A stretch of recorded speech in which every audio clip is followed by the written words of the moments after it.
Hey, the coach, how you doing? Well, Hey, just in like terms of the 25th anniversary, was there anything planned with like the players coming back? I remember a couple years ago when Lauren came back, like you sort of made a point of just having her like talk to the team or something like that, and like kind of how that sort of like helped some of the younger players. So just this time around, when you may have some of these former players come in, anything like that planned? yeah, I mean, first of all, just respect, kudos, shout out to our organization for bringing our alumni back to celebrate a monumental time of Storm basketball. I would love to have some alumni in that locker room, and I know it's pick your favorite, pick your, you know, your best alum that has really inspired, and that's all, and honestly, all of them.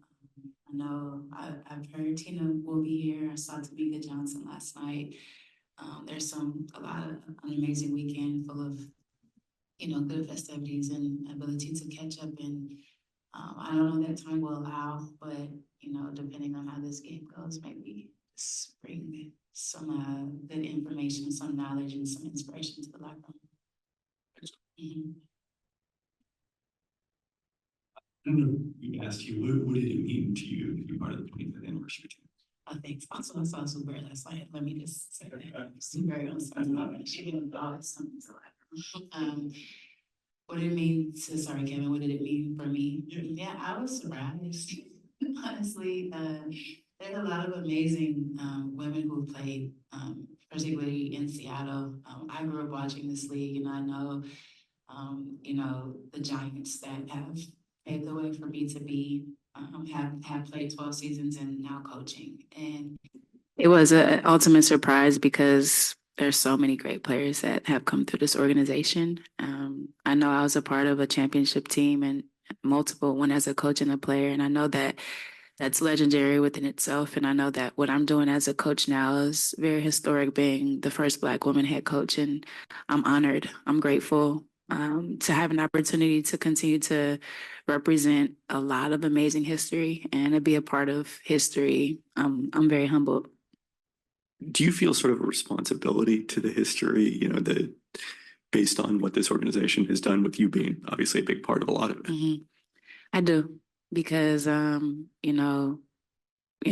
is the head with the leadership role that I have. There is a great responsibility, not just to continue the legacy, but how I present myself, what I'm doing in the community, what I stand for, what I can do with this team. And for me, it's not obviously wins and losses, X's and O's, and all of those things matter in a coaching position, but I talk about my impact as a leader. It's all holistic for me. It's not just about the basketball. It's about making everyone be the best version of themselves on and off the floor. And so that responsibility is great.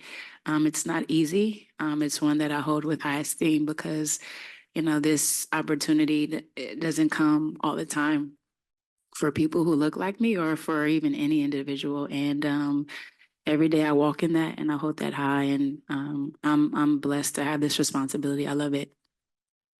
And then Connecticut, what sort of matchup problems do they create with Brandon Jones back healthy? I mean, pick your, player, honestly. Ty Harris doesn't get talked a lot about that in that group, but she's gotten better every year. She's shooting the three ball at a high clip, and she's really organizing that team.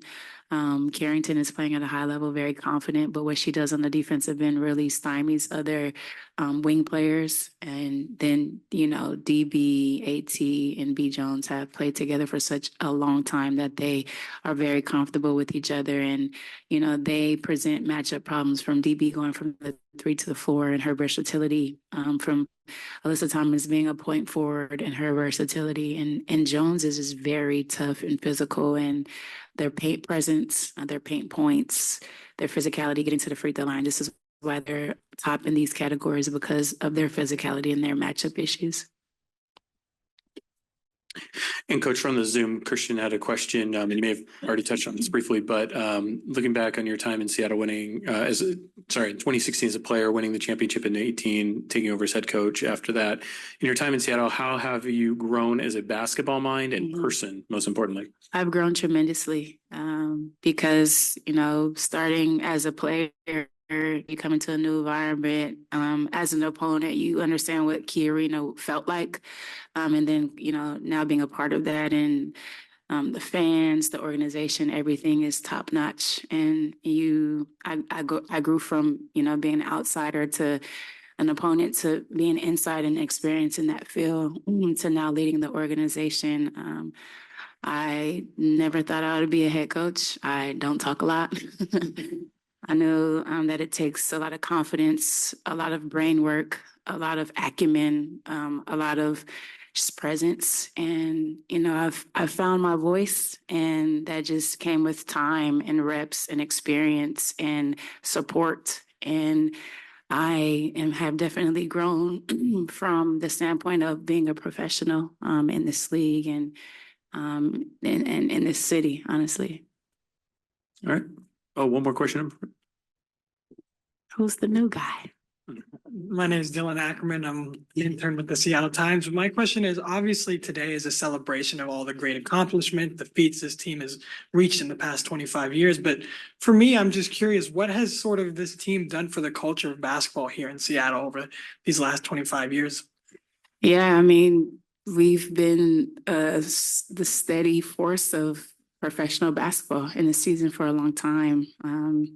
And, the basketball does transcend, all facets of life. And we're doing that now. We're not just in ESPN, but, we're in People Magazine and all the things that have hit culture. And I think if you talk about the importance of the Storm basketball, it's what you see at the games. You see young individuals, young kids, you see families, you see grown adults, you see men, you see women, you see every, walks of life, and you see how we've impacted this community in a major way. So, again, I shout out our organization, our players who have sustained and given their blood, sweat, tears for 25 years in order for us to be where we are today.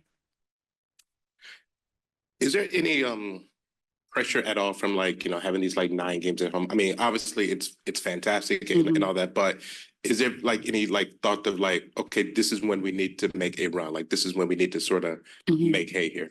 I think we are well aware that we have the opportunity to put an imprint, on our season right here, because we, don't have to travel.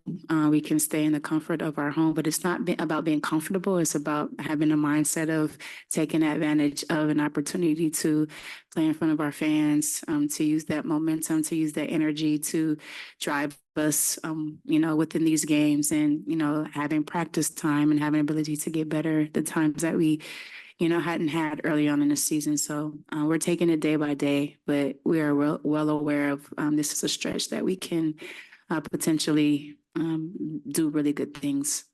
We got one more question from the Zoom from Tariq Foster. Coach, what are a few keys that you're focusing against a strong defensive Sun team? Yeah, first of all, foremost, we have to take care of the basketball. The past 5 games, we've been doing a decent job of that.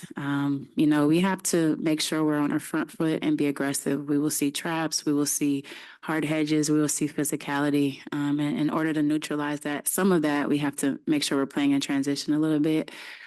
Which means our defense has to be strong as well. So, we talk about the synergy being there. If we play strong defense, I think we can loosen up their defense by playing in transition a little bit more and picking up the pace so their defense is not as set. And then what have you learned about the team during the 4-3 road stretch that you just completed? Yeah, I mean, despite not playing the best basketball, we had opportunities to still be in those games. And so it's a matter of having a mindset of having better starts, better first quarters, and that starts on the defensive end of the basketball. Our offense will come and go, and that has to be a little bit more consistent as far as our pace, our space, and moving the ball a little bit more. But within the highs and lows of the game, we can't. Our defense has to sustain us. Coach, thank you so much. you. We'll see you.